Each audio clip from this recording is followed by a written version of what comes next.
નમસ્કાર, સ્વાગત છે આપનું ડીટીવી ન્યૂઝમાં। દાહોદના માતવા ખાતે મોડી રાત્રે ઇકો કાર પાણીના પ્રવાહમાં તણાઈ જતા કારમાં સવાર 4 પૈકી 2 ઈસમો મળી આવ્યા, જ્યારે 2 ઈસમો લાપતા થતા શોધખોળ હાથ ધરાઈ।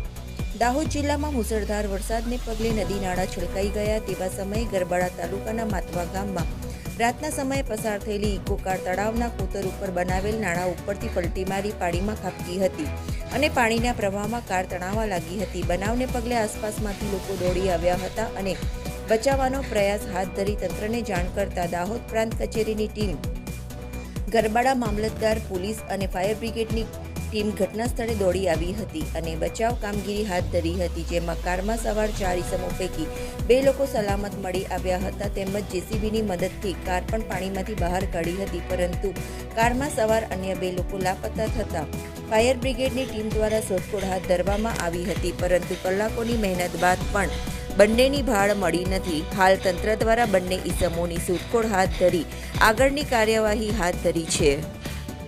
અમને જાણવા મળ્યું કે માતવા ગામે ગાડી તણાઈ ગઈ, એટલે અમે બધા ગામ લોકો બધા ત્યાં માતવા કોતર પર દોડીને ગયા તો ત્યાં ગાડી એક ખાઈમાં પડી ગઈ। એટલે પછી અમે એને ગાડીને કાઢી અને માણસો કોઈ ચારેક જેવા હતા, એમાંથી 2 નામ મળ્યા છે, હજુ 2નો કોઈ પત્તો નથી। બરાબર, એની શોધખોળ ચાલુ છે અને તંત્ર શોધખોળ માટે પોલીસ ડિપાર્ટમેન્ટ, મામલતદાર સાહેબ તેમજ રેવન્યુ તલાટી તેમજ તલાટી તેમ બધા સભ્યો ત્યાં આવ્યા અને ત્યાં શોધખોળ કરી પણ મળ્યા હજુ નથી। મારું નામ નિકેશ।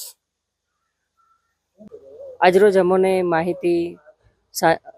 રાતના માહિતી મળી કે માતવા ગામે કોતરમાં વેન ગાડી તણાઈ ગઈ છે, જેમાં 4 માણસો અંદર હતા।